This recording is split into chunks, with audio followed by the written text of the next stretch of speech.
우리는 한 발 물러서서 우리가 걸어왔던 시간들을 돌아보게 되죠. 연말이라는 시간은 그런 의미에서 시간 자체가 어쩌면 우리에게 약간 거룩함을 부여해 줍니다. 마음이 차분해지고 돌아보게 한다는 거죠.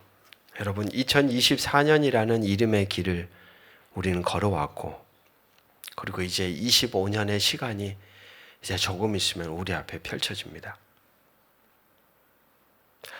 그 시간으로 들어가기 전에 우리에게 남아있는 가장 중요한 흔적이 무엇이라고 여러분은 생각하십니까?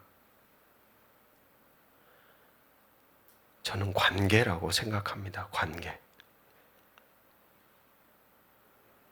우리는 때로 일상에 쫓겨 참 소중한 이들을 놓쳐버리죠. 미소보다는 퉁명스러운 말이 앞섰던 순간들, 감사보다는 불평으로 답했던 시간들, 아픔을 헤아리지 못하고 스스로의 바쁨 속에 갇혀 곁에 있는 이들을 상하게 했던 때들을 돌아보게 됩니다. 삶이 얼마나 선물인지, 그리고 그 선물은 곧 사람임을 우리는 얼마 전에 있었던 참사를 보며 뼈저리게 느낍니다. 제가 아는 한 형님의 부모님도 그 자리에 계셨습니다.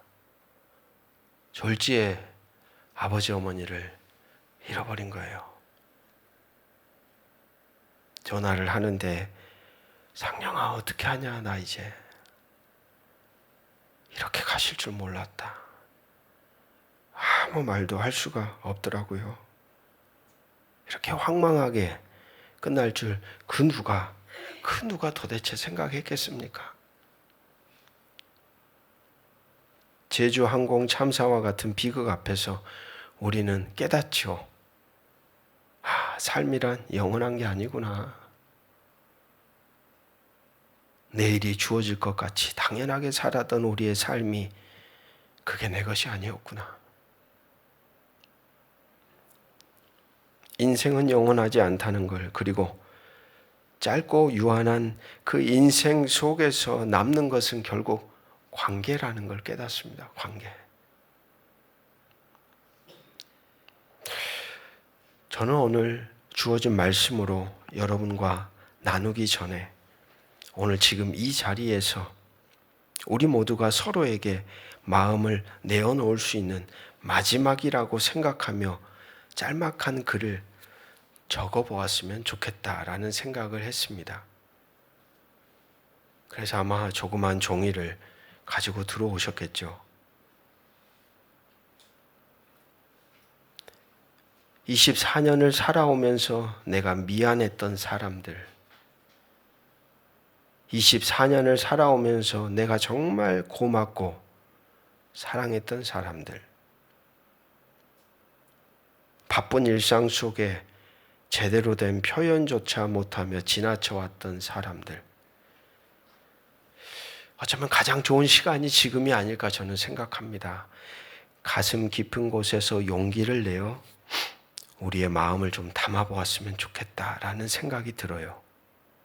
어쩌면 우리가 적는 이 글이 우리의 마음을 꺼내는 첫 걸음이 될지도 모릅니다.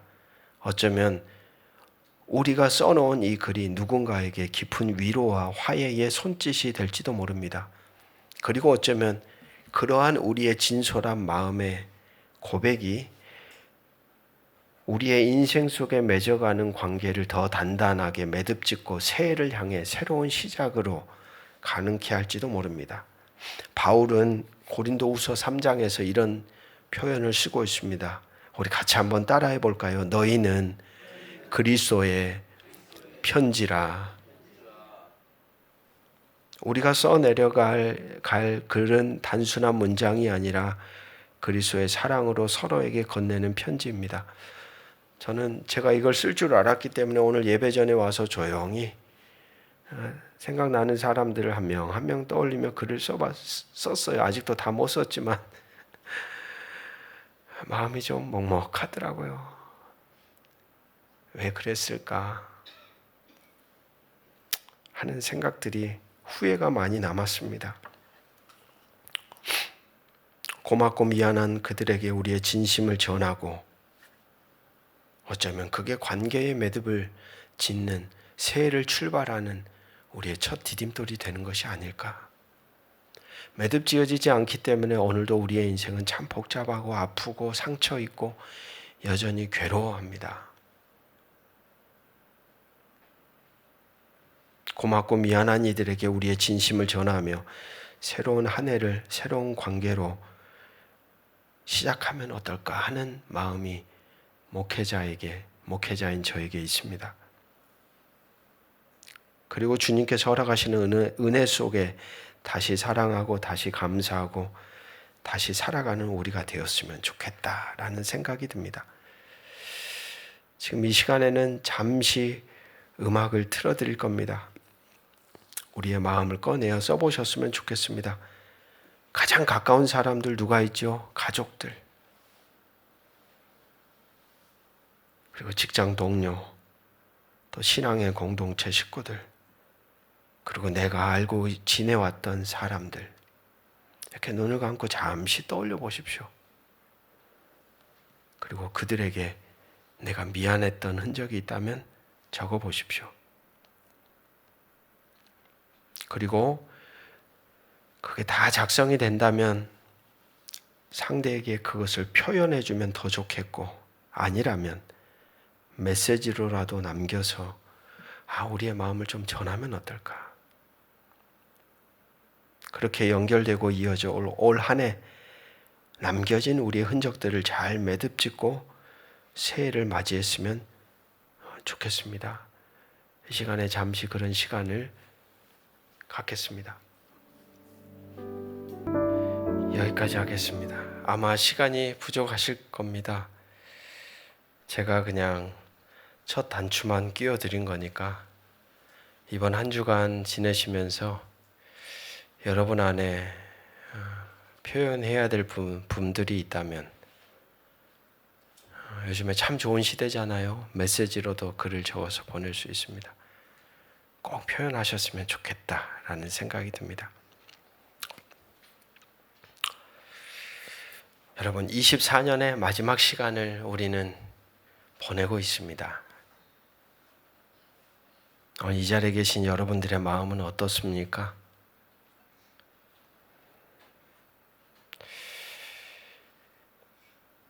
한 주간 그리고 오늘 하루 제 마음은 불안하고 두렵고 아무것도 손에 잡히지 않았습니다. 참 사람 마음은 의지대로 되지 않죠. 가만히 저 자신부터 시작하여 세상을 향해 고개를 돌려보니 한 존재, 한 인생이 기댈 곳이 없구나 라는 생각이 들더라고요. 주어진 환경, 상황 아래에 영향을 받으며 이리저리 휘청거리는 저의 연약함을 저는 보았습니다. 함께 살아가는 사람들, 다양한 사람들이 경제적으로 또는 내면적으로 또는 예기치 못한 사건 앞에 힘들어하고 괴로워하고 아파하며 삶의 무게에 짓눌려 신음하는 소리를 들었습니다. 여러분, 한 개인이 이렇게 흔들린다면 그들이 발딛고 살아가는 이 나라라도 든든하게 방패막이가 되어 보호해주고 지켜주고 괜찮다고 붙잡아줘야 하는데, 오늘 우리가 발딛고 살아가는 이 대한민국조차도 12월 3일 계엄 사태를 아직도 공의롭게 정의롭게 풀어가지 못하며 진통을 겪고 있는 중입니다.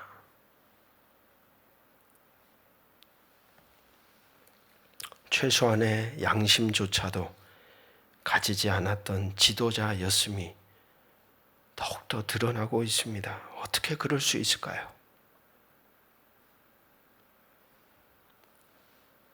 이 나라의 많은 백성들이 지금 이 순간에도 피눈물을 흘리며 일상과 삶을 잃어버렸는데 저들에게는 국민들이 보이지 않는 것 같습니다.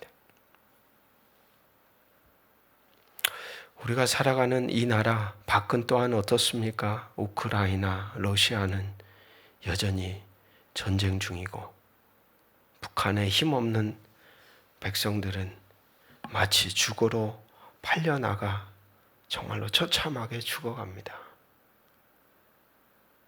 힘을 가진 이스라엘은 브레이크를 상실한 기관차 마냥 온갖 첨단 무기로 자신들의 대적자들을 향해 쏟아붓고 있습니다.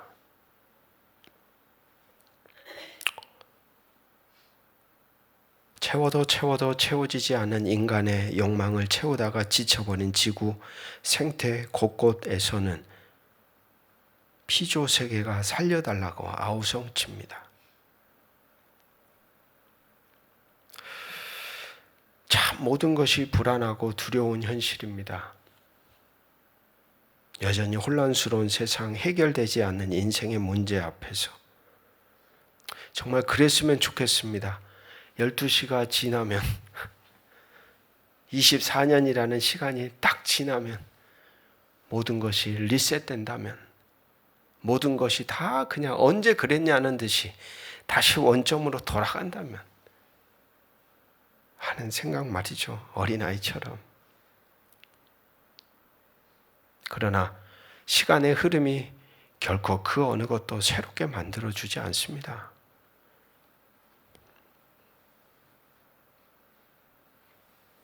도대체 25년을 맞이하는 우리에게는 어떤 소망이 생겨날 수 있을까요? 그렇게 마음앓이를 하다가 고민하다가 제가 찾았던 것은 오늘 우리에게 주어졌던 매일 성경에 주어진 시편의 말씀이었습니다. 시편 118편 29절에 이렇게 기록하고 선포하고 있습니다. 여호와께 감사하라. 그는 선하시며 그의 인자하심이 영원함이로다.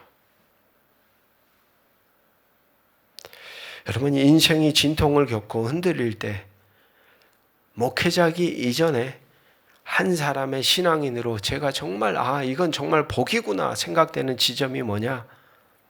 어디에도 기댈 수 없고 어디에도 의지할 수 없는 한 존재가 마지막 기댈 수 있는 보루가 있다는 거예요.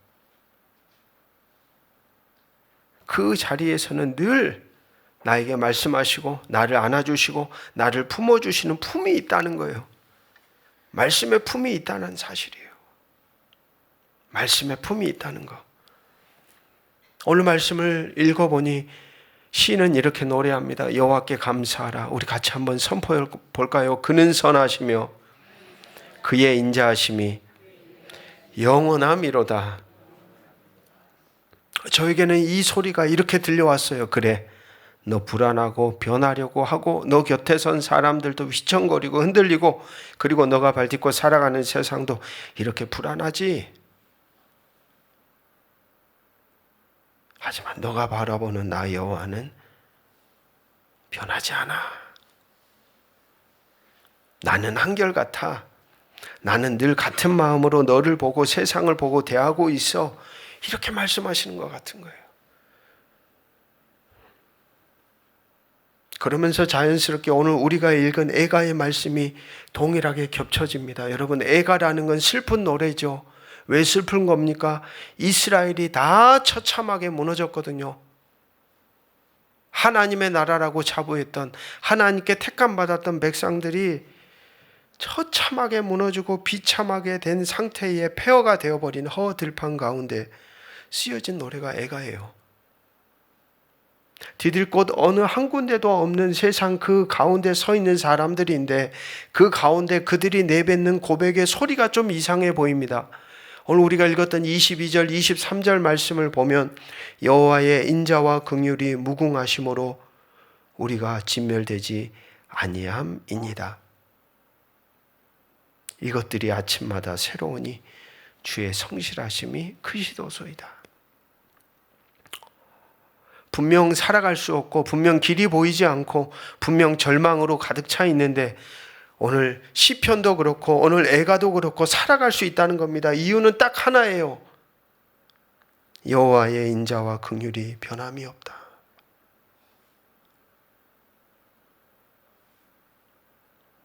디딜 것 없고 어디에도 기댈 수 없어도 그래서 모든 관계가 무너져 버렸다고 하여도 딱 하나 변함없이 이어져 있는 끊어지지 않는 변함없는 신실한 관계가 있다는 겁니다. 하나님과 맺어진 그 관계의 끈, 그것은 변하지 않습니다. 어디에서도 변하지 않아요. 어디에서도 끊어지지 않아요. 우리가 죽음 앞에 설지라도, 내가 사랑했던 어떤 사람들이 나에게 아무것도 영향을 미치지 못하는 어떤 자리에 서 있을지라도 이 선언은 계속되고 있어요. 여러분, 이 사실을 우리가 기억해야 합니다.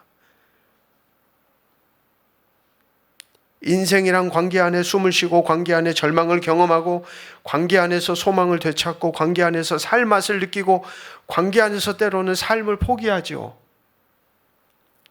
자신이 누구와 어떤 관계를 맺고 있는지가 그 사람의 삶의 모습을, 생각을, 마음을 만들어갑니다. 다 끊어져도 끊어지지 않는, 절대 먼저 끊어버리지 않는 하나님과 우리와 이어진 관계는, 우리 같이 한번 선포합시다. 늘 한결같습니다. 한 번 더 고백합시다. 변함이 없습니다. 할렐루야. 이 말씀이 저에게는 오늘 위로가 됐어요. 여전히 불안해요. 여전히 두려워요. 여전히 문제투성이에요. 여전히 나는 능력이 없어요. 기댈 곳이 없어요.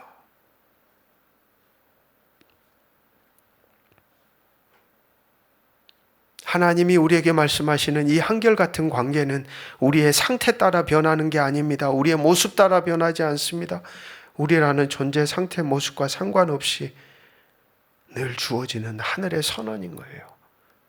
여호와의 인자와 긍휼이 변함없다. 인자란 무엇입니까? 어떤 상황에서도 끊어지지 않는 변함없는 마음을 말해요. 긍휼은 무엇입니까? 하나님의 깊은 자비를 의미하는 단어입니다. 우리가 연약해도, 우리가 무너져도, 우리의 죄와 실패에도 하나님의 긍휼은 연약한 존재인 우리가 다시 일어날 수 있는 길을 허락해 주세요. 그런데 하나님의 그 인자와 긍휼이 영원하다는 겁니다. 다시 일어설 수 있는 힘과 능력과 권세가 우리에게 있지 않습니다. 하나님이라는 그분, 그 존재됨 안에 있습니다. 2024년을 마무리하고 25년을 여전히 불안하고 두려운 마음으로 들어서야 하는 우리 인생 가운데 우리의 시선의 초점이 어디에 있어야 하는지를 보여주고 있습니다. 하나님이라는 존재 안에 있다는 거예요. 그 하나님의 인자와 긍휼하심은 인간에게 언제든지 일어설 수 있는 디딤돌이 됩니다. 그래서 오늘 애가의 시인은 고백합니다. 공동 번역으로 23절을 읽어드리면, 그 사랑, 그 자비 아침마다 새롭고 그 신실하심이 그지없어라. 그분의 인자와 긍휼은 일시적이지 않습니다. 한결같고 변함없습니다. 그래서 아침마다 새롭습니다. 아침마다, 날마다, 시마다, 상황마다 그분은 인자와 긍휼을 베풀어 주시는 분이십니다. 여전히 우리는 실패하고, 여전히 우리는 무능력하고, 여전히 우리는 넘어지고, 여전히 우리는 완고하여 우리의 절망이 그렇게 크고 깊고 넓어 보일지라도 하나님의 인자와 긍휼은 그보다 더 크다는 사실입니다. 오늘도 신앙 안에서 연결된, 오늘 이 자리에 함께하는 사랑하는 신앙의 동역자 여러분, 참 두렵고 떨리는 새해를 우리는 마주합니다. 그러나 동시에 우리는 오늘 함께 읽은 말씀을 통하여 하나님의 인자와 긍휼이 우리를 지탱하고 있음을 깨닫습니다. 힘을 내십시오. 포기하지 마십시오. 그분의 인자와 긍휼은 우리를 지탱하며 우리로 숨쉬게 하며 우리로 하늘의 소망을 두고 그분의 나라를 세워가도록 우리의 존재를 어떤 환경과 열악한 상황 속에서도 붙들어 주실 것입니다. 25년을 맞이하는 우리가 함께 오늘 애가의 말씀을 선포하며 나아가면 좋겠습니다. 22절, 23절 우리 같이 선포하는 마음으로 읽습니다. 시작. 여호와의 인자와 긍휼이 무궁하심으로 우리가 진멸되지 아니함이니이다. 이것들이 아침마다 새로우니 주의 성실하심이 크시도소이다. 아멘. 뒤에 불을 꺼주시면 함께 25년을 바라보며 함께 기도하는 시간을 갖고 제가 기도하고 오늘 예배를 마치겠습니다. 하나님, 24년의 마지막 끝자락에서 우리는 고개를 숙이고 마음을 열어 이제야 한 해를 돌아봅니다. 소원했던 관계를 깨닫고 나로 인해 상했던 이들을 생각하고 우리의 연약한 모습을 마주합니다. 넘어진 곳에서도 붙잡아 주신 당신의 은혜, 흐르는 눈물 속에서도 희망을 주신 사랑, 아무것도 보이지 않을 때 길을 내시고 빛을 비추어 주셨던 주님, 우리는 기억합니다. 당신의 인자와 긍휼이 어제도 오늘도 그리고 새해에도 변함없다는 것을, 우리의 연약한 손을 놓지 않으시고 삶의 고비마다 함께 하신 당신께 감사와 찬양을 드립니다. 이제 새로운 해를 맞이하며 우리는 두려움 대신 믿음을, 걱정 대신 소망을 붙잡습니다. 이 모든 여정 속에 우리와 함께 하실 주를 기대합니다. 하나님의 사랑으로 우리의 삶의 평화와 화해를, 모든 관계의 회복과 기쁨을 허락하여 주옵소서. 새해의 시작부터 끝까지 우리의 삶의 흔적 하나하나가 주의 향기로 가득 채워지는 25년을 용기 내어 믿음 안에서 말씀을 붙잡고 치열하게 살아갈 때 성령이시여 우리를 통하여 홀로 영광 받아 주시옵소서. 여호와는 내게 복을 주시고 너를 지키시기를 원하며 여호와는 그 얼굴을 내게 비추사 은혜 베푸시기를 원하며 여호와는 그 얼굴을 내게로 향하여 드사 평강 주시기를 원하노라. 아멘.